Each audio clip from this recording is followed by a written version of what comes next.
In me shed, me lovely little shed. Might as well get a Chesterfield, a toilet and a bed. It's the only place where I can go and tinker with me toys. Go and find solitude with a bunch of ugly guys.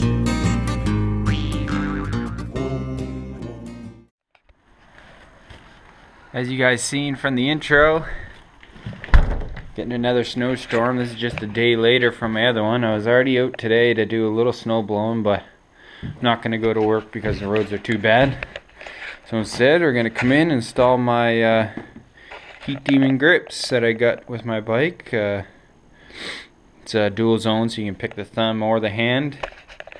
So yeah, we're going to get these installed. First step is to take the old grips off, and I'll take this plastic piece off, which is where the battery is on the Grizzlies. There we go, we got the old grips off. I had to use my X-Acto knife and cut them off because they're glued on. I'm sure if you guys had a heat gun or something, you'd be able to maybe loosen it up enough just to pull them off. So this little pigtail comes with the Grizzlies. I'm sure it probably comes with all the bikes. It's a way to attach different things without splicing into the actual wires. And I want mine running off the ignition. That way when I turn the key off, it turns the hand warmers off and doesn't drain my battery. So yeah, it's pretty self-explanatory. This one, there's two plugs. They can only plug into one spot, and then you got these tails coming off. So just a little update here. When I'm gonna route the wires for my hand and thumb warmers, it's easier if I just take this plastic piece off. It's just two of these little clips. You just stick a straight screwdriver in and pop them out, and then the plastic piece comes right off. Gives you some more room to get in there and work. So I got both grips on here now. There's just one Allen key. Loosen that up, slide them on, tighten the Allen key up, give it a good tug and a twist. If it's not going to come off, you're good to go. If it starts moving at all, you can take the grips off, scrape it up, sandpaper it, and then put it back on, tighten her down. It should work. With the wires, I don't really want to see them that much, so I ran it here underneath. I didn't zip tie anything yet because you shouldn't do that until you're totally done. Down, tried to make it so that it's nice and protected. Did the same thing to the other side. Just here's the two little tabs that you plug in at the end. So yeah, we're gonna do the thumb one now. There's some 3M tape. You just peel that off, stick it on the thumb, run the wire down the same way. Then you put the heat shrink over both, heat it down, shrink it down, sorry. Alright, so I cleaned off the thumb. I heated it up with the hair dryer because I find sticky pads work better when they're warmer. You can kind of contour it to the shape of the thumb throttle. Route the wire this way. Of course, no zip ties yet. This one you have to make sure you have a little bit of play so that you can still press the throttle. Then we got the heat shrink that goes over. I wish it was a little bit longer so that it would cover these red and black wires here, but can't win them all. Got it almost to the end. I want it to be able to go over a bit so you don't see the heated pad. And yeah, I'll get this heated up and shrink her down a bit, and I'll come back. I got the heat shrink on there now. Word of the wise is don't do it with a hair dryer. It takes forever and it won't get it down enough. So I had to go in and get one of my barbecue lighters and just take my time with it and got it shrunk down enough. So now it's just on with the electrical connections. Oh yeah, and I gotta mount the controller here too. Alright guys, that looks pretty good. Low profile. I don't like when stuff sticks out past like stock components, but that looks pretty good.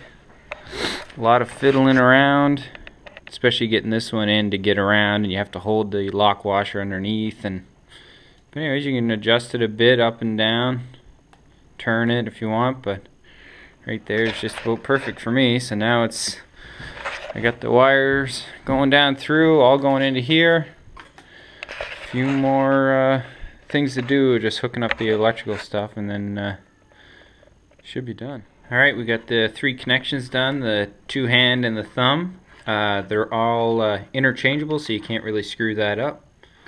I have my two hand ones taped together. And here's where we get the positive and the ground for our power. And that's where it'll tap into here. The positive will tap into here. And then there's a little, this thing. I forget what you call that, but you just have to crimp it on to the ground, and then I'll put it underneath the ground on the battery. Tighten it back down. We should have power, and then I'll have an extra power here too to hook up my winch. Hopefully.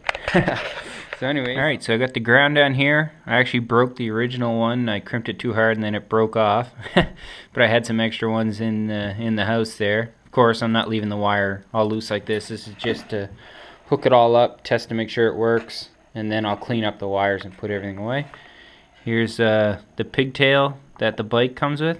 So I have another power outlet there, which I'm probably going to use for my winch.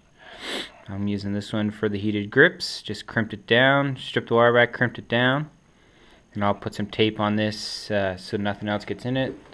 The 3 connectors here. And turn the key on. And the lights come on. So that's good. Alright, I got the wires going down. All hidden behind. Same as here. Just thing you have to watch out for is that your throttle has enough play in it here so that you can actually open it up and it doesn't won't, because if it's too tight it won't let you give her full throttle. Everything comes down here, zip tied. I left a little bit of slack in there so when you turn the handlebars it'll won't fetch up. Came down, I zip tied the wires together and then put the electrical tape around it and then stick it in under here. Here's the other pigtail that I'm going to use for my winch. Just put a little bit of rust check in there and put some tape on it to keep the dirt and dust out until I get a chance to put that on. Might be tonight, but if not, it'll be a different day. Alright, she's all back together. This piece just pops on and no screws or anything. This little piece is held on by these little black clips. Just a flat screwdriver, pop those out and the thing comes right off. So yeah, flick the switch. And there they are. Select, heat, thumb, and grip. Turn the heat up.